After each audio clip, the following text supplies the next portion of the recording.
నారాయణ సమారంభాం వ్యాసశంకర మధ్యమాం అస్మదాచార్య పర్యంతం వందే గురు పరంపరాం.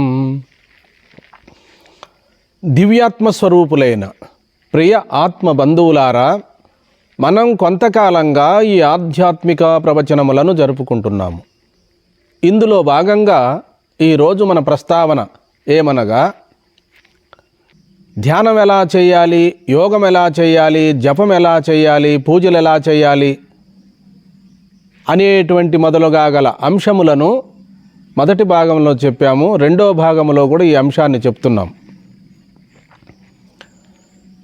ధ్యానం అనేటువంటిది మౌలిక సూత్రం. అది ఈనాడు కొత్తగా వచ్చినటువంటిది కాదు. ఎందరో మహాత్ములు మహనీయులు ధ్యానము చేసి ఆ ధ్యానములోనే ఎన్నో ఉపనిషత్తులను రచించారు. మంత్రద్రష్టలై, దార్శనికులై సత్యాన్ని ఆవిష్కరింపజేసి సమాజానికి ఒక చక్కటి సందేశాన్ని, నిర్వచనాన్ని అందజేశారు. ఆ సమాధిలో వారికి గోచరించిన సత్యాలను ఆవిష్కరింపజేశారు. వాళ్ళే మన ఋష్యాదులు. అటువంటి ఋష్యాదులే ఈ ఉపనిషత్తులను దర్శించారు, ఆత్మప్రబోధాన్ని సమాజానికి అందజేశారు.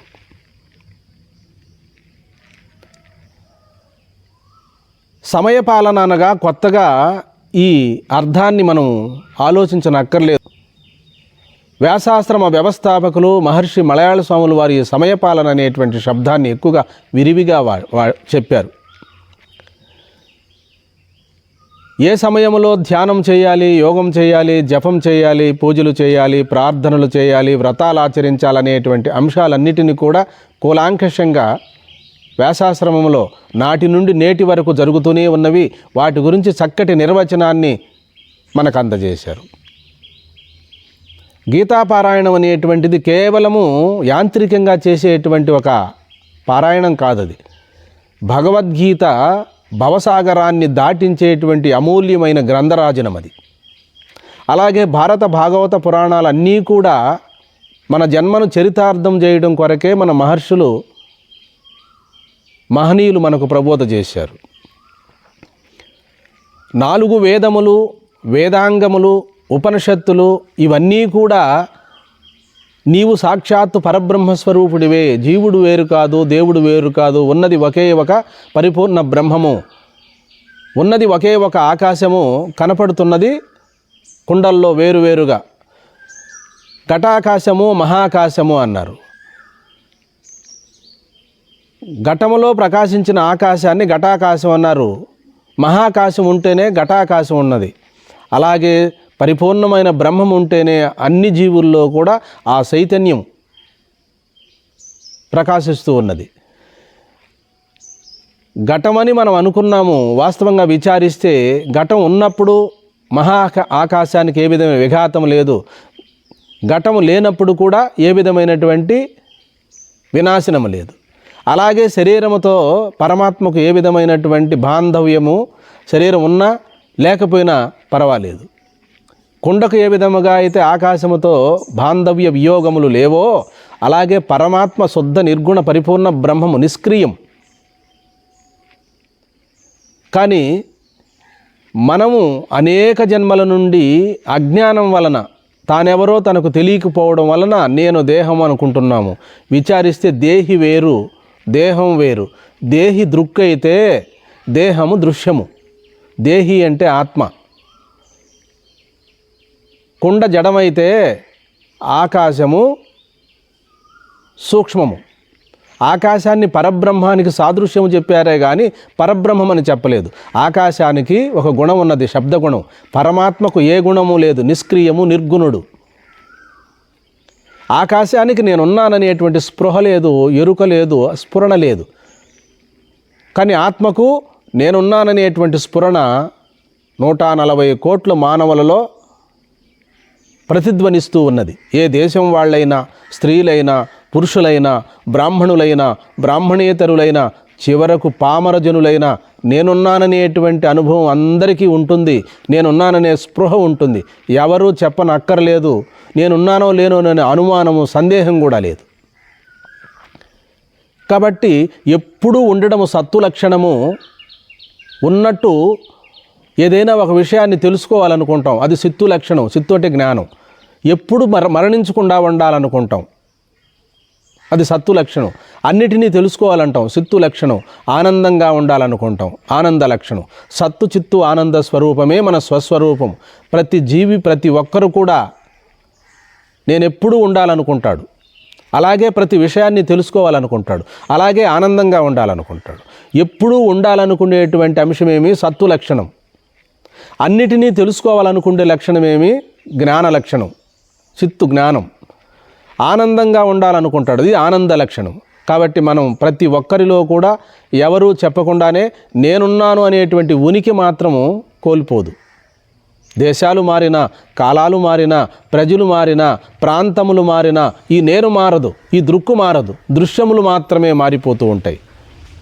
ఏ చైతన్యం ఉండి నాకు తలామొలా తెలియబడుతున్నదో, ఏ చైతన్యం ఉండి ఇంత అర్థవంతమైన ప్రపంచం నాకు తెలియబడుతున్నదో, ఆ తెలుసుకుండే సాక్షినే నేను గాని తెలియబడేటువంటి దృశ్యము నేను కాదు అనే సూక్ష్మమైన జ్ఞానం ఏనాడు మనకు కలుగుతుందో ఆ జన్మయే కడపటి జన్మ. తెలియబడుతున్న విశ్వంబు దృశ్యమనంచు తెలివినై సర్వమును కాంచు దృక్కు నేను, మిగుల నాకంటే అన్యమేమీయూ లేదు సత్యమిది సర్వవేదాంత సార సంగ్రహంబు అన్నారు సీతారామాంజనేయ సంవాదములు. కాబట్టి మనకెవ్వరూ చెప్పనక్కరలేదు, మనకు మనముగానే వెలిగిపోతూ ఉన్నాము. ఎరుకే మన యథార్థ స్వరూపము, జ్ఞానమే మన యొక్క యథార్థ స్వస్వరూపము. మన స్వరూపాన్ని, మన యొక్క జ్ఞానాన్ని మనము మరచాము, మన అనంతమైన స్వరూపాన్ని మనం మరిచాము. ఇదే వేదాంతములో అవిద్యని, అజ్ఞానమని, చిట్చెడ గ్రంథని అనేక పేర్లు పుట్టుకొచ్చాయి. ఇవన్నీ ఎవరికి తెలుస్తున్నవి? అజ్ఞానమని, చిట్చెడ గ్రంథని, నాకేమీ తెలియలేదని. ఇవన్నీ తెలివి ఉన్నవారే అంటున్నారా, తెలివి లేనివారు అంటున్నారా? జ్ఞానం ఉన్నవారు అంటున్నారా, జ్ఞానం లేనివారు అంటున్నారా? నాకేమీ తెలియదని ఒక్క సూక్ష్మంగా మీరు విచారించండి. నాకేమీ తెలియదు, నేను అజ్ఞానని అంటున్నాం. అక్కడ జ్ఞానం ఉండి అంటున్నామా, జ్ఞానం లేక అంటున్నామా? కాబట్టి ఉన్నది బ్రహ్మము, కనపడుతున్నది నామరూపాత్మకమైన ప్రపంచము. ఉన్నది జలము, కనపడుతున్నది తరంగము. ఉన్నది బంగారము, కనపడుతున్నది ఆభరణము. ఉన్నది మన్ను, కనపడుతున్నది కుండ. ఉన్నది సామాన్యము, కనపడుతున్నది విశేషము. ఈ పదాలన్నీ కూడా మనకు వేదాంత పరిభాషలో వస్తాయి. కాబట్టి సద్వస్తు ఒకటే ఇన్ని రూపాలలో భాషిస్తూ ఉన్నది. కొండగా, చెట్టుగా, నది, నగములుగా, సమస్త అంతరిక్షముగా తోస్తూ ఉన్నది. అది ఎవరికి తోస్తున్నది? దృక్కుకే తెలియబడుతున్నది. చివరగా దృగ్దృశ్యాలు రెండూ ఏకమైనప్పుడు రెండో పదార్థము లేదు కనుక ఇంకొక దాన్ని చూడవలసి లేదు. అందుకనే భూమా అన్నారు ఈ విద్యను, భూమా విద్య అన్నారు. చాందోగ్యోపనిషత్తులో సనత్ కుమారుడు నారద మహర్షికి బోధించేటప్పుడు. కాబట్టి ఏది వినమో, ఏది చూడమో, ఏది మాట్లాడమో ఏమీ లేకుండా రాత్రి సుషుప్తిలో ఎలా ఉన్నామో అలా ఇప్పుడు ఆ విధముగానే పరబ్రహ్మమున్నది. ఆ పరబ్రహ్మమునందే సమస్తము తోస్తూ ఉన్నది. ఎలాగైతే జలమునందు తరంగము తోస్తున్నదో, ఎలాగైతే శుద్ధమైనటువంటి బంగారమునందు ఆభరణము తోస్తూ ఉన్నదో, ఆభరణముగా అయినప్పుడు కూడా బంగారానికి విఘాతం లేదు. తరంగముగా తోసేటప్పుడు కూడా జలానికి విఘాతం లేదు. నానా విధములైన కుండలుగా, మూకెళ్ళుగా తోస్తూ ఉన్నప్పుడు కూడా మన్నుకే విధమైన విఘాతం లేదు. మన్ను ఎప్పుడు సృష్టి కానే లేదు, బంగారం ఎప్పుడు ఆభరణం కానే లేదు, జలము ఎప్పుడూ తరంగము కానే లేదు. ఈ సత్యాన్ని మీరు గుర్తించుకోగలిగితే అద్వైతం బోధపడుతుంది. తరంగముగా ఉన్నప్పుడే అది జలమని గుర్తించడమే అద్వైత దృష్టి. ఆభరణముగా ఉన్నప్పుడే అది బంగారమని గుర్తించడమే సమ్యక్ దృష్టి. అలాగే నామరూపాత్మకమైన ప్రపంచముగా తోస్తూ ఉన్నప్పుడు కూడా తన స్వరూపము కంటే వేరు కాదని గుర్తించడమే విజ్ఞాన దృష్టి. తాను ప్రమాణమైతే తనకు కనపడుతున్నది ప్రమేయము, తాను దృక్కైతే తనకు కనపడుతున్నది దృశ్యము, తాను చైతన్యమైతే తనకు కనపడుతున్నది జడము, తాను జ్ఞాత అయితే తనకు కనపడుతున్నది జ్ఞేయము, తాను క్షేత్రజ్ఞ అయితే తనకు కనపడుతున్నది క్షేత్రము. ఇలా ఈ పదాలన్నీ కూడా ఆ పరబ్రహ్మ తత్వాన్ని, పరమాత్మ తత్వాన్ని తన స్వరూపముగా గుర్తించేటందుకోసమే వచ్చాయి. కాబట్టి ప్రతి జీవి కూడా పరమాత్మ స్వరూపమని చెప్పడానికి ఇదే కారణం. అసలు ఉన్నది బ్రహ్మమే, రెండో పదార్థము లేదు.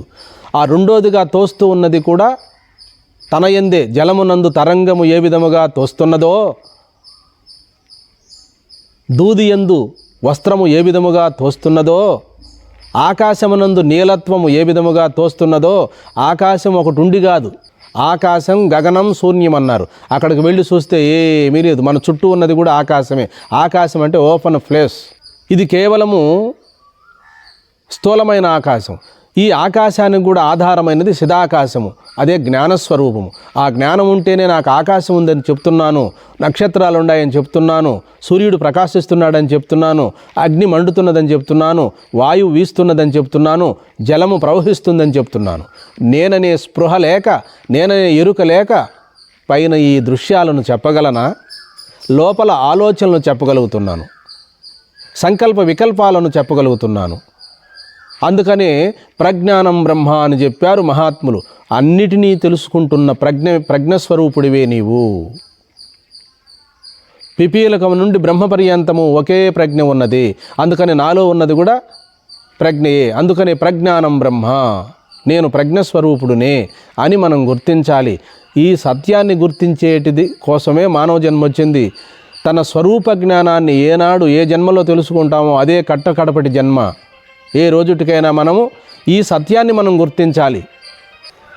నిద్ర సరిగా పట్టలేదని తెలుసుకుంటున్నాము, నిద్ర బాగా పట్టిందని తెలుసుకుంటున్నాము, ఆనందంగా ఉంటున్నామని తెలుసుకుంటున్నాము, రాగద్వేషాలను తెలుసుకుంటున్నాము, ఈ భూప్రపంచములో సమస్తాన్ని తెలుసుకుంటున్నాము. అందుకనే మనకు ముండకోపనిషత్తు భాష్యములో న తత్ర సూర్యో భాతి నచంద్రతారకం నేమా విద్యతో భాంతి కుతోహ యమగ్ని తమేవ భాంతామనుభాతి సర్వం తస్యా భాసా సర్వమిదం విభాతి. సాక్షి ముందు సూర్యుడు కానీ, చంద్రుడు కానీ, నక్షత్రములు కానీ ప్రకాశింపలేవు. ఇక అగ్ని మాట చెప్పనేలా, సాక్షి తనంతట తాను ప్రకాశిస్తూ సమస్తాన్ని ప్రకాశింపజేస్తుంది. అగ్ని మండడం క్రియ కాదు, స్వభావం. సాక్షి సమస్తాన్ని తెలుసుకోవడం క్రియ కాదు, స్వభావం. సూర్యుడు ప్రకాశించడము క్రియ కాదు, స్వభావం. నీరు పల్లమునకు ప్రవహించడము క్రియ కాదు, స్వభావం. అలాగే సమస్తాన్ని గుర్తించి తానుగా మిగిలిపోవడం స్వభావమే కానీ క్రియ కాదు. అందుకనే బ్రహ్మాన్ని తెలుసుకోమని ఏ శాస్త్రము విధించదు. బ్రహ్మము దేనికి విషయం కాదు, విషయి. ఈ విషయ సంబంధం కూడా సాధక దశలోనే, జ్ఞాత జ్ఞేయము సాధక దశలోనే, దృగ్దృశ్యాలు కూడా దృక్కు దృశ్యము సాధక దశలోనే చెప్పింది. ఆ పరిపూర్ణ బ్రహ్మమునందు ఇంకొక పదార్థము లేనప్పుడు దేన్ని చూడాలి, దేన్ని వినాలి, దేన్ని స్పృశించాలి, దేన్ని మాట్లాడాలి, దేన్ని తాకాలి? ఉన్నది బ్రహ్మమే అయినప్పుడు తనలో తాను మిగిలిపోవడము తప్ప పై చెప్పుకున్నవన్నీ ద్వంద్వాలుంటేనే మనకు జరుగుతాయి. జ్ఞాత ఒకటి ఉంటేనే జ్ఞేయం ఉంటుంది. జ్ఞాత అంటే చూసేవాడు. క్షేత్రజ్ఞ ఉంటేనే క్షేత్రం. కాబట్టి ఇవన్నీ కూడా ద్వంద్వాలతో కూడుకున్నవే. క్షేత్రజ్ఞుడు అంటే జీవుడు, దృక్ అంటే జీవుడు. కొన్ని పదాలు విచారణ చేసేటప్పుడు దృక్కును బాగా విచారిస్తే దృక్కే బ్రహ్మము, దృశ్యము జడము అంటారు. కాబట్టి ఈ పదాలన్నిటిని కూడా మనం సమన్వయపరచుకొని ఇక్కడే జీవన్ముక్త స్వరూపులమని, నాకెప్పుడు ముక్తిని కోరుకోవడం అవసరం లేదు, నేను ముక్త స్వరూపుడునే. అందుకనే భగవద్గీతలో శ్రీకృష్ణ పరమాత్మ మోక్ష సన్యాస యోగములో మోక్షమును కూడా సన్నిసించము అన్నాడు. నీవు మోక్షస్వరూపుడివే, కానీ ఆ విషయం మనకు తెలియలేదు. తాను బ్రహ్మమే కానీ జీవుడు అనుకుంటున్నాం. తాను సాక్షాత్తు పరమాత్మయే కానీ నేను ఆత్మను వేరు అనుకుంటున్నాడు, పరమాత్మ వేరు అనుకుంటున్నాడు. ఇవన్నీ కూడా అవిద్య అజ్ఞానంలో చెప్పుకున్న విషయాలే కానీ వాస్తవం కాదు. చిట్ట చివరగా అందరూ పరిపూర్ణ పరబ్రహ్మ స్వరూపులేనని చెప్పి వేదమాత మనకు బోధించినది. అందుకే మహావాక్యములలో అహం బ్రహ్మాస్మి అని చెప్పడం జరిగినది. అహం అంటే ప్రతి ఒక్కరిలో నేను అని ప్రతిధ్వనిస్తున్నటువంటి ఏ అహం అయితే ఉందో, నాది అంటే అహంకారం, నేను అంటే కేవలం అహమస్మి, అహం బ్రహ్మాస్మి, ఆ శుద్ధమైన నేను, రెండోదిగా ఆలోచించని నేను, ఆ నేనే అహం బ్రహ్మాస్మి. తత్వమసి, తత్వం అసి, తత్వమసి మహావాక్యం మనకు బోధించేది కూడా ఆ అంశమే. కాబట్టి చిట్ట చివరగా స్వామి మీరు చెప్పేటువంటి ఈ ప్రవచనానికి చిట్ట చివర గమ్యం ఏమిటి అంటే ప్రజ్ఞానం బ్రహ్మ. ఉన్నది ఆ పరిపూర్ణ బ్రహ్మము తప్ప రెండో పదార్థము లేదు. ఇదే మేము చెప్పేటువంటి ప్రతి ప్రవచనములలో కూడా మీ అందరి మనసును ఇట్లు ప్రాపంచం వైపు కాకుండా, ఇట్లు దేహం వైపు కాకుండా, ఇట్లా శాస్త్రముల వైపు కాకుండా, ఇలా యోగాభ్యాసాల వైపు కాకుండా మీ వైపు మిమ్మలను మీలో మీరు చేరిపొమ్మని, మీ స్వరూప విజ్ఞానాన్ని మీరు పొందమని మా గురువులు మాకు బోధ చేశారు. మేము కూడా మీకు అదే బోధ చేస్తున్నాము. కాబట్టి మనము కేవలము పరిపూర్ణ బ్రహ్మమే. మనం ఈ జన్మలో తెలియకపోయినా ఏ జన్మలోనైనా తెలియవలసిన నగ్న సత్యం ఇదే. స్వామి మళ్ళా జన్మ ఉందా? ఇంత వేదాంతం మీరు చెప్తున్నారు కదా, మరు జన్మ అంటున్నారు, ఇదంతా ఉందా అంటే అది దేహమునికే కానీ ఆత్మకు కాదు. ఉపాధిలో మనము ఉపాధితో ఏకమయ్యాం కాబట్టి నేను దేహం అనుకుంటున్నాము. శుద్ధ చైతన్యాన్ని మనము విడనాడాం. ఈ విషయం ఎక్కడొస్తుంది అంటే బ్రహ్మసూత్ర భాష్యములో శంకరులు వారు మొట్టమొదట భాష్యాన్ని రచించేటప్పుడు మొదట ఉపోద్ఘాతం రచించారు. అధ్యాస భాష్యం అనేటువంటిది శారీరక మీమాంస, ఉత్తర మీమాంస, బ్రహ్మ మీమాంస, న్యాయశాస్త్రము అని ఆ బ్రహ్మసూత్రములకు నామకరణం చేశారు మన పూర్వీకులు.